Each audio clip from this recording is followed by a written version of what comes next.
Okay, starting the stream now, and still starting. Okay, we are live. Hello, it's Matt from XL Pro Tech, and today I want to take you through this Samsung RF711 laptop. The full model number is actually a Samsung NP November Papa Dash Romeo Foxtrot 711, and the problem with it is that it isn't charging, it's not holding a charge, etc, etc. So if you've got a laptop like this, first thing to check is obviously your adapter. So how do we check an adapter? Very simple, as long as you have a multimeter. So we set the multimeter to a up to 20 volt on the DC, on the volts, and we have our adapter here, and we put the black probe on the outside, and then we have a small pin inside there. We put the red probe on, and as you can see, when I'm holding it on, we're getting 19 volts. So that's what this adapter should be outputting, and we've got 19 volts, so the adapter is all good. We can put away the multimeter for now. You can potentially, we might need the multimeter at another point in time, but as I say, for now we should be okay. Let's just unplug that adapter as well. So normally for Samsungs, one of the weak points is a DC in jack. So basically what I'm going to do, I'm going to disassemble this here now and get to the DC jack, and we can take some more multimeter readings from that. So for some reason they've got the battery taped in,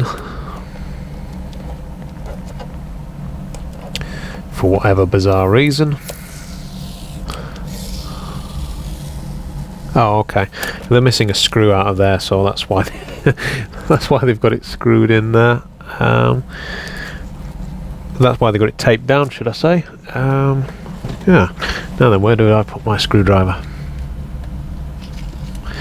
As you can see, we're actually testing a new setup today with the video cameras. This is a camera set up through the Ava Media, which I showed you guys probably a good few weeks ago now. Where did I put my screwdriver? Okay, let's just grab another one.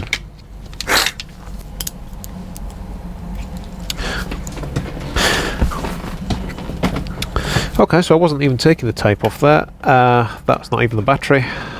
Silly me. This is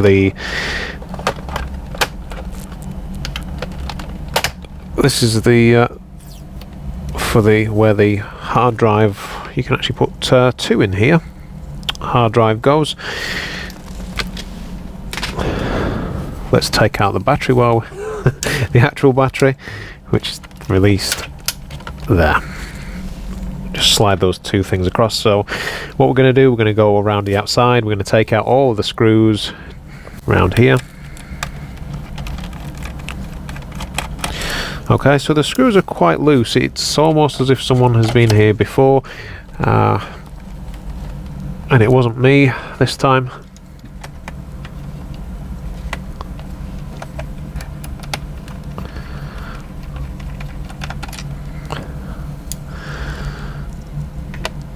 Okay, we do have some small screws in there. One there, one there.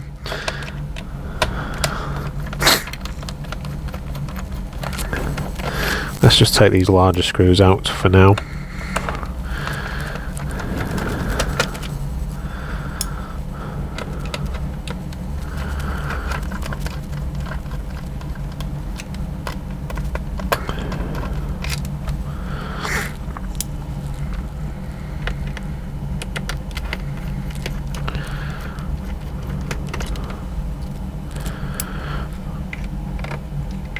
Have I already taken that one out? Yes, I have. And we have some underneath this this cover here. Now let's take out the memory cover. Pop that out there.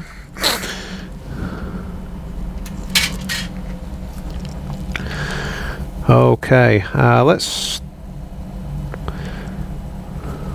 just get those screws in there that were underneath the battery. There's 2 of them all together.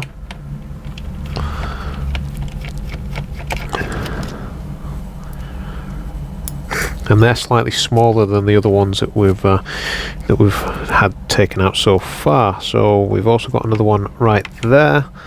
Let's just push it into view a bit more.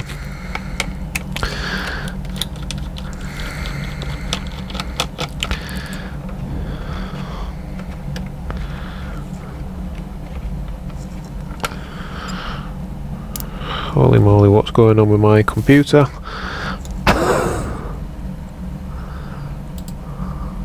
Okay then. Right, let's take out this hard drive.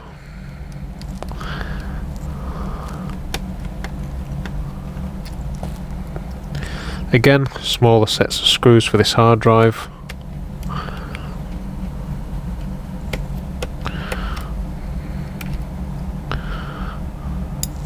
Hopefully I'm still streaming, because Google Chrome has decided that it doesn't want to respond anymore.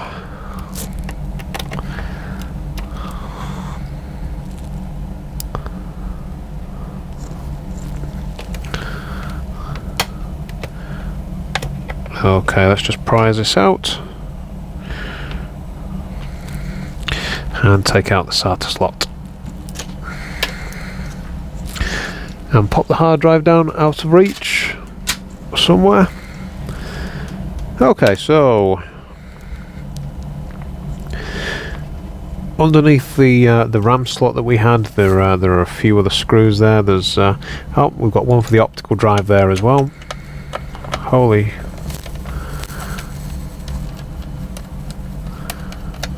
Okay, I might not even be streaming at the minute, never mind.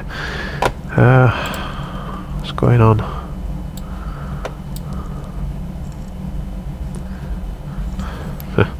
Right, so that's our optical disc screw right there. This window can get out of the way, so I can actually see what I'm doing. So we should just be able to pop this out when we can. Again, pop that somewhere out of the way. And let's get to these screws here that we found when we took off the memory slot. One there, one there. And I think that's our lot. Let me just have a quick scan round for any more.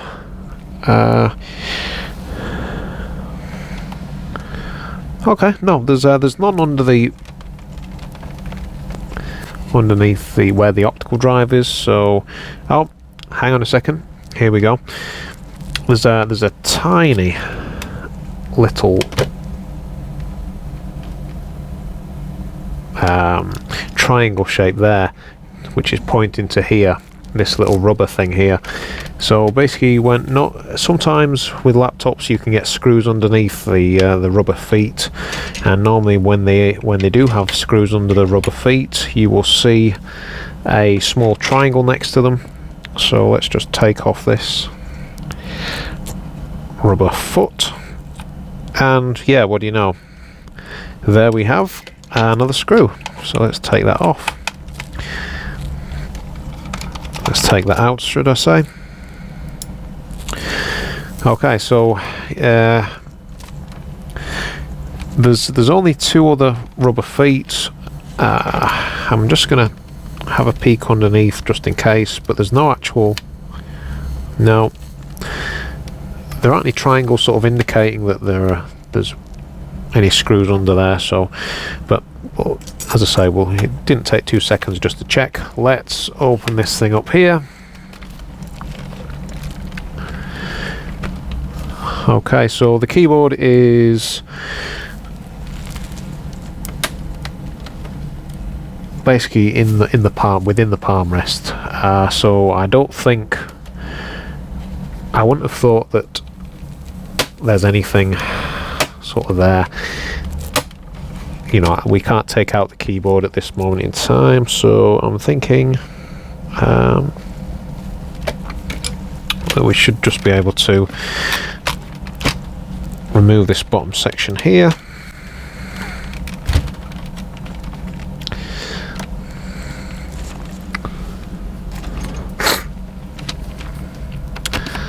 So just loosen up the plastics. Just be careful as you go. Work your way around with a pry tool similar to this, if not the same. And we'll figure out if the bottom's coming off or if the top's coming off. I'm thinking that the top will come off because of its location.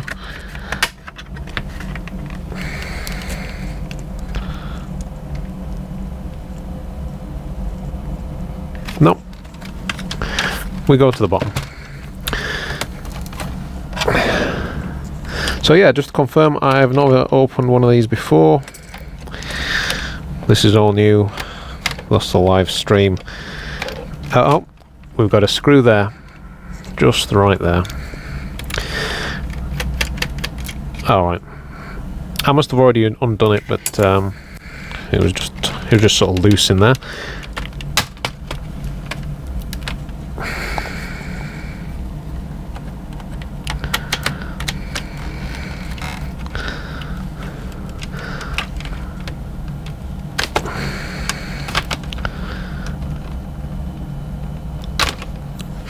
Okay, the plastics are a bit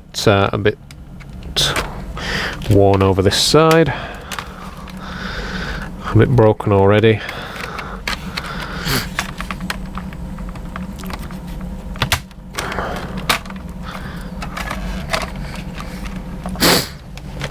Okay, so just be careful that you don't rip your SATA hard drive thing out. And there we go, we have the back off. And this is the internals. So let's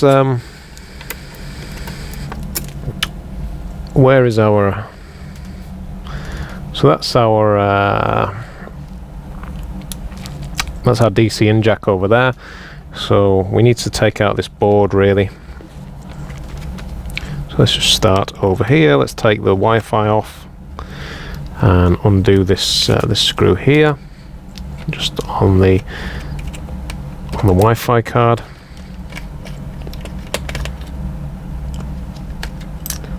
There we go. Take that out, put it to one side. And let's undo this bit here. Just flick it up and push it out. And again, this one down here. Just flick the catch up, pull it out. This one is slightly different. We need to pull it out, pull it towards the right, well, as I'm looking at it. And again, pull that out gently, and you can either leave that on there or take it out. To take it out, you can just you should be able to just wiggle that out.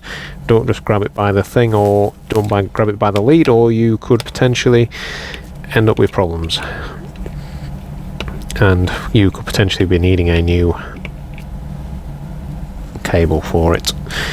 Right. So there's a cable, there's a screw just in there that I've taken out.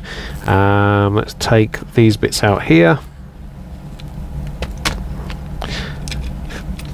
And these bits out here. So to actually get to the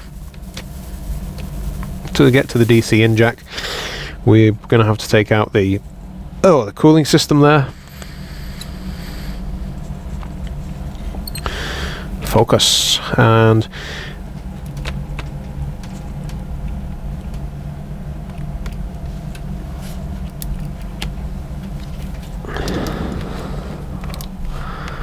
let's just see where we are attached here. Okay. Oh, okay.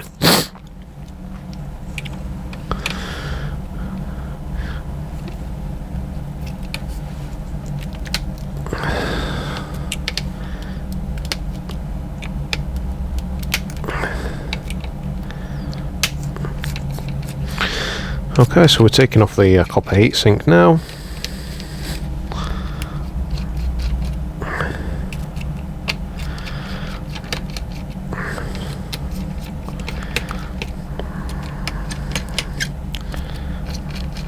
So just slowly go around, taking off each corner, and we're going to take out the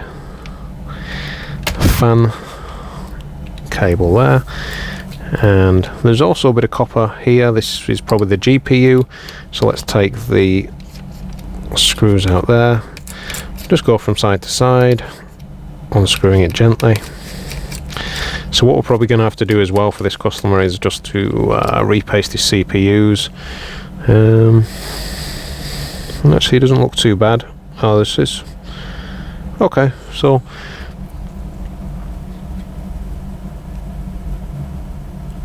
there's my thing stopped. Let's just reactivate it. Okay. Not sure if that stopped for you guys or not. Apologies if it did. Not sure why that happened. My computer seems to be on the fritz.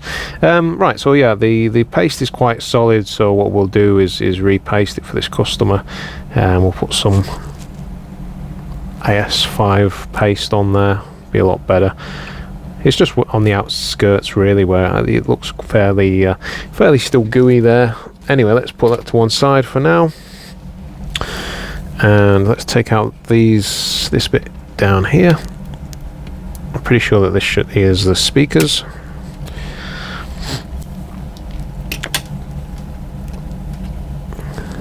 Okay, that's probably what's holding it in. So we've just got a little connector there for the battery, so just a screw on there.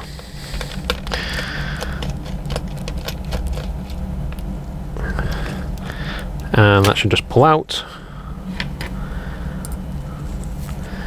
And we just have this this cable here for this USB, and we can just pull that out as well.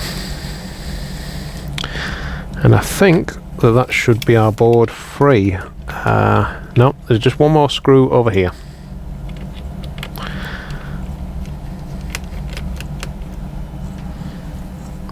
Right. Okay, so we are free.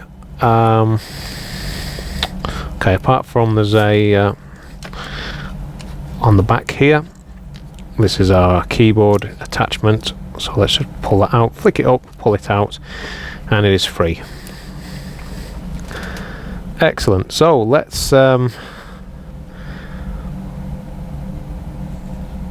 just have a look at this. Let's move the carcass out of the way and have a look.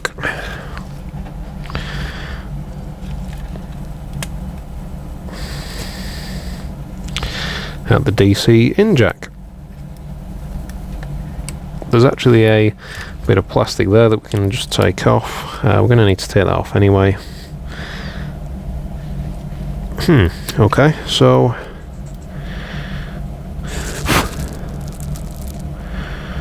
we're actually looking like we've got a scorch mark on there. Let's see how close we can get that to you. On the center pin.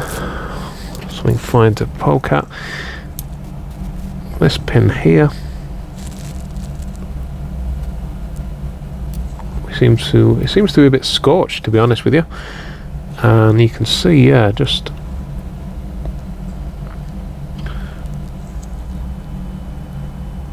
there where it's anchoring in, it doesn't seem quite right. So, what on earth has happened to this little board? So what I'm going to do, just because that seems a bit weird, you know, why it would do that. You know, is there a blown component somewhere? Have we blown a fuse? Has another component blown on the board to cause that problem?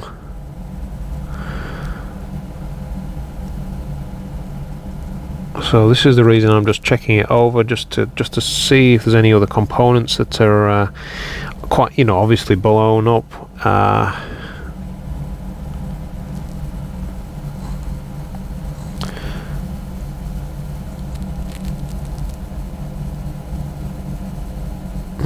Not that I can see.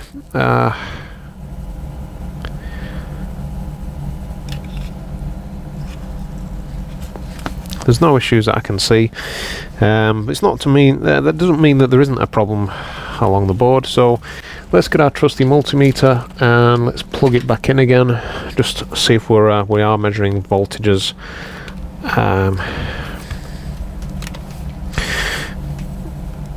When we plug it in to the bare board, if we're not measuring sort of 20 volts out of here,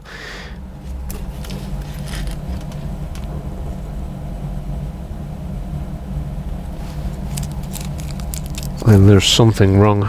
Potentially there might be something else wrong with the board.